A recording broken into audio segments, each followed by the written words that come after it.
We all dream of being able to run longer without getting tired, but how do we go about achieving it? Well, there are a few things that we can do in training to help us take that next step, so let's talk about them. So welcome back to another video. I'm excited today to talk about that commonly asked question, how do I run longer without getting tired? There are so many great answers to this and so many things that we can do, and today I want to highlight 6 things that myself and you guys can do in training to help us run further for longer. And before that, we'll talk about the basics and then dive into the specifics. So without further ado, let's dive in. So let's get the obvious out of the way. Let's talk about the basics very quickly. We're talking training block on top of training block on top of training block, stacking those up month after month, year after year. That is going to massively help. Lifetime miles, consistency is key, getting into that routine. All of these things are the foundations for what we're about to talk about. I don't want to make this a point in itself because what I want to talk about is more specific stuff we can do in training to help. But I think what we need to just get out there and make very clear is the fact that these things are going to make a big difference when it comes to adding these elements that we're about to talk about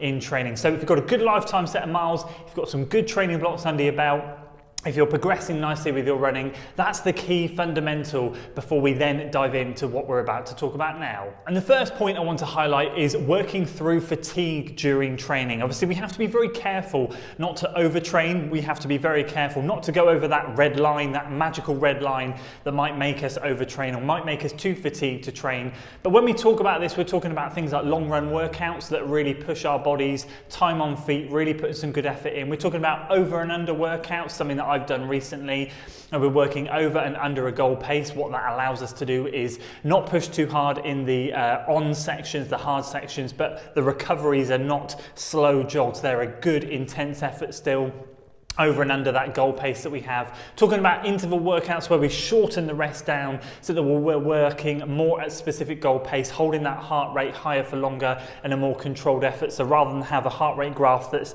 really hard efforts and then letting the body recover, it's much more of a smaller wave so that we're much more controlled in our efforts. These things can really help. It's about managing that fatigue. It's about building that fatigue and learning to be able to train effectively through it. And these types of workouts will really help with that.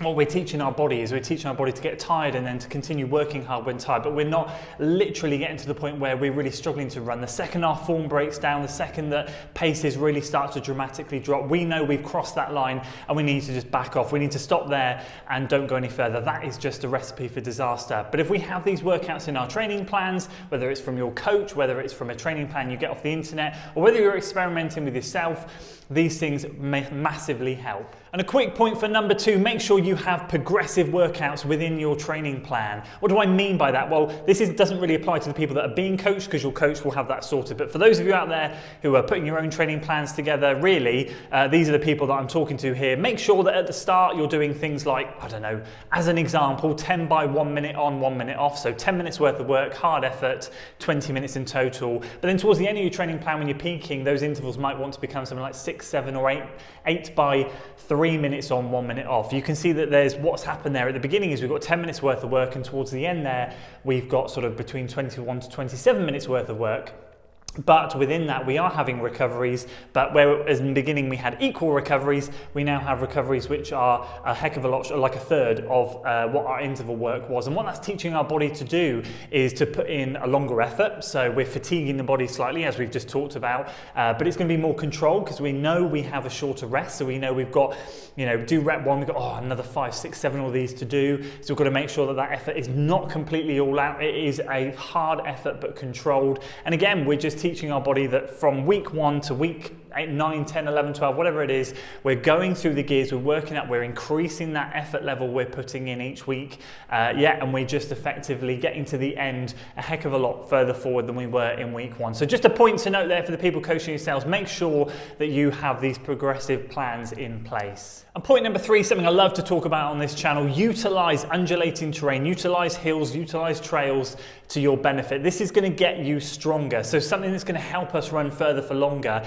is building up that strength in our legs, glutes, ankles, everything, just strengthening that whole chain of muscles is going to be great. Now, don't get me wrong, hills don't replace strength and conditioning. They don't address all the weaknesses that we as runners have, but they go a long way to helping some of the issues that we might have, some of those weaknesses, some of those imbalances. Because if we include hill work, or if we just include undulating terrain, what we're getting is not only the benefits from the workout, but we're getting a little bit of strength work in there as well, working different muscles to what we do just purely running on the flat or around the track.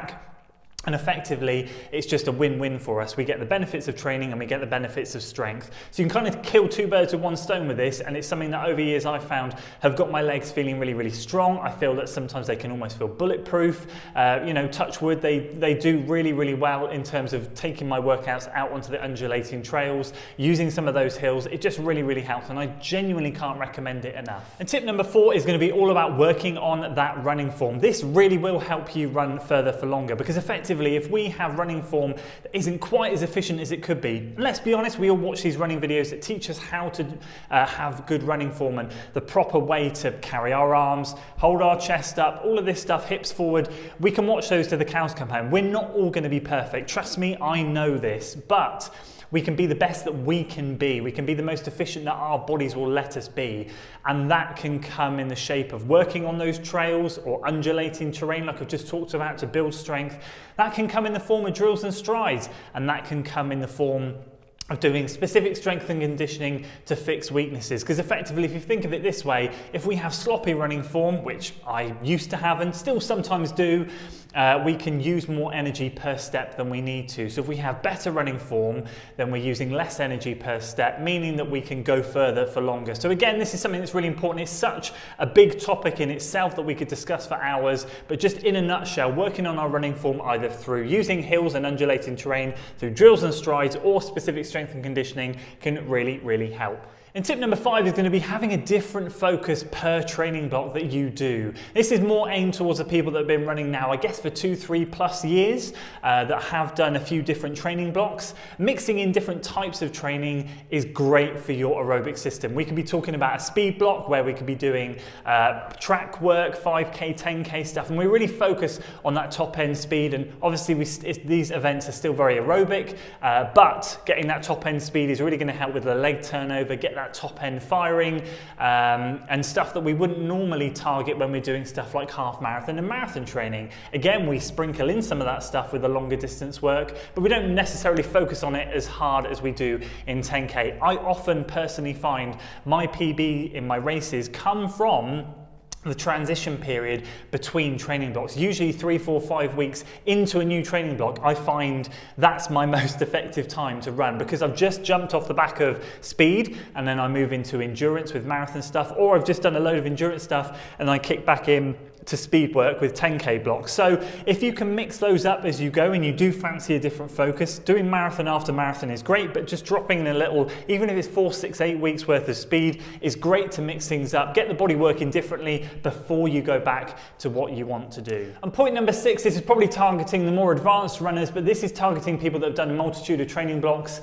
Don't be afraid to work in different paces. Don't be afraid to work in different training zones. So what do I mean by that? Well, a lot of us have this concept that we need to run 80% easy and 20% hard. And I get it. It is a proven formula that helps you run well. It's efficient. I do, I guess, quite a similar model in terms of if you worked out all my paces that are below my first aerobic threshold and then above my aerobic threshold, closer to my anaerobic threshold. I have that, but I don't just stick to easy for 80% and hard for 20%. I'm working a multitude of zones along my fitness curve. So for me, if I'm talking about my 80% easy, I can include heart rate terms, zone 1 and zone 2, so easy and moderate running. This all falls into my 80% easy running because it's below my aerobic threshold. Then when I tip over that, that's when there's a bit of a grey area. Do you class that 20% as straight over the top of that aerobic threshold, or do you class that as when you get up to the top near your anaerobic threshold? There are so many different interpretations of this, and my personal interpretation is I keep a lot of my stuff easy and moderate, but when it comes to that harder stuff, I don't just go, right, hard. I work at specific zones, specific paces, and again, targeting all of my fitness curve, whether that's marathon pace, half marathon pace, 10K pace, 5K pace, 3K, 1 mile, 800 meters, whatever it is, I'm attacking all of it. Don't be afraid to do that yourself. I hear a lot of people say, I'm running 80-20, is this right? And it's kind of like, well, yeah, it is right, but there are a multitude of ways you can do 80-20. Don't be afraid to mix it up. Don't be afraid to explore different paces. Again, working all of your fitness curve as opposed to just 1 or 2 areas will massive benefits in the long run. So how do we run faster for longer? Well, hopefully today I've answered it in a little bit more of a specific way rather than just saying, you know, keep stacking those training blocks up, keep being consistent, all of this stuff. It is true. Honestly, it is true. But I wanted to make that base point at the start because there are so many more things that we as runners can do within our training that can help us run further for longer without getting tired. I'd love to hear your thoughts on this. Drop them in the comments below. What do you think, especially point 6? I know there are some people that really love to stick to certain training plans, training styles. What do you think? What's worked for you? I'd love to hear. Drop them in the comments below and let's get that comment section going. That's it from me today, guys. I hope you enjoyed the video. If you did, please do consider giving it a like, share it with your friends and subscribe to the channel for weekly running content. I'll see you in the next one. Until then.